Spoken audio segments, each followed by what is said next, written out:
iPhone uses or has. They tell you, and that's kind of like Apple's thing, that's how they always do it. They're like, oh, that's technical stuff, you consumers don't want to know anything about that. But I would like to see an option or a page somewhere on Apple's site to get more detailed info on that. Yeah, because their technical specs aren't really technical specs, they're just sort of your weight and things like that. Interesting is the phone is thinner, but yet it weighs a little bit more. So, it's kind of nice that it'll feel nice and solid in the hands. Yep. The back is also covered with glass now, too, kind of like the trackpad on the MacBook Pros. And, people were wondering if they were going to add some sort of extra multi-touch to the back of the phone, which would have been really cool. But no word of that. And it could be one of those things where we'll hear about it later, but, I doubt it. I don't think... I think ever since Apple did that bit a couple years back with the 802.11n inside the MacBook Pros, and they said, okay, by the way, this is an N card, and here's the software. You have to, pay for it to unlock it. I think since then, people kind of are always expecting or waiting for Apple to, like, after they've sold you a device, tell you there's a secret hidden feature now, and now you can turn it on. But I don't see that being the case with this. Yeah, I think it shocked me because, unlike you, and we'll get to that in a bit, I'm definitely pre-ordering.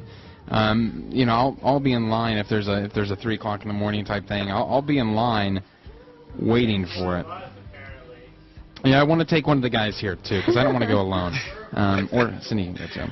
No, it's quite all right. I would rather not wake up at 3 a.m. in the morning. See, we did Black Friday too. That's when we met. That was fun. We met Max. Anyways, yeah, the glass worries me just a little bit. I'm sort of I pride myself like my iPhone is freaking tough. One of the things is I had it without a case for probably a good 2 months, and I would drop it and do things like that without the case, and it'd just be completely and totally fine. The things are almost impossible to scratch. The screens are more impossible to scratch than the backs, in my opinion, which is something I was very happy of to see that they did away with their standard back, because if you have an iPhone and an iPod, you know how easy the backs of those things are to scratch. They are almost impossible to not scratch from the start. But yes, did you now Verizon making network changes? What do you think about that now to sort of take in the iPhone? That was one of the things was mentioned. You think they're going to get it? Not anytime soon. Okay. I think, I guess me personally, my thoughts are if my choice was a Verizon iPhone or an AT&T iPhone, I'd go with an AT&T iPhone. Okay. I don't really care, and this is just me personally, I don't care for me if the iPhone is on AT&T, but I think it'd be good for AT&T for their network. I think it'd be good for people to have choices because, sometimes, let's face it, not every carrier can cover every area in the U.S., so it'd be great if a different carrier got it. I wouldn't care. I wouldn't switch over to Verizon for an iPhone. Did you notice that Steve accidentally said carriers at one point in the conference? I heard that too, and I heard them talking about that on Twitter, and that's really not that big of a deal because we're also talking about a global market too, not just one carrier in the U.S. That's exactly what I thought. If you would have said U.S. carriers, then I would have thought about it a little bit more too. But and even something as simple as that, even if he was meaning just the U.S. and he said carriers, probably just a mistake.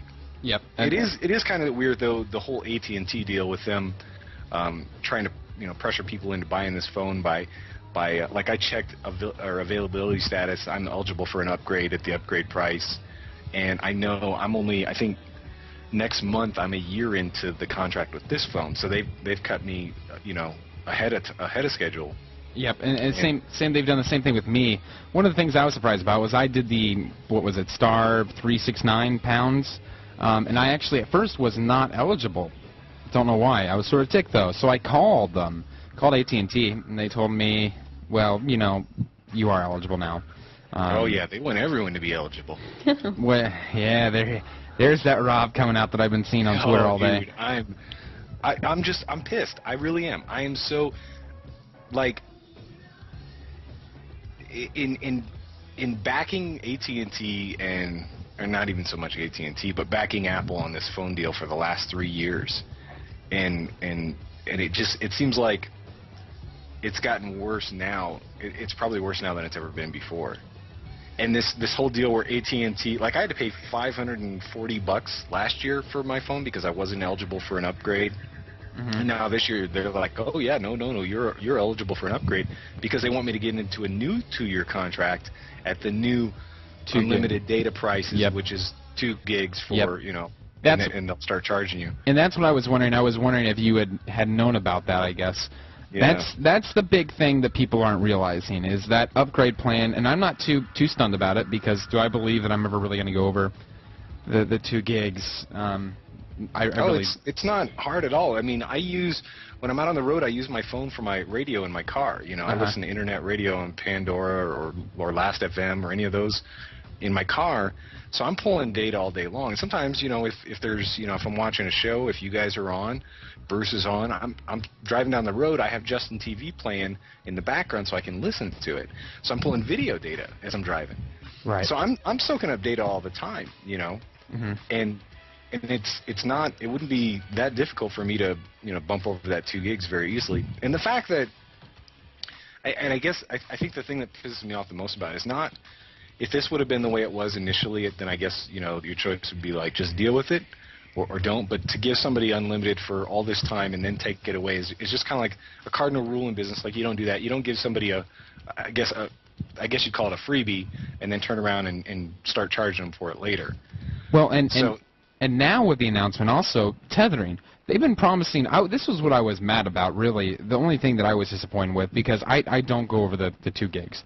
With the whole tethering thing now is they're finally going to let us have tethering, right?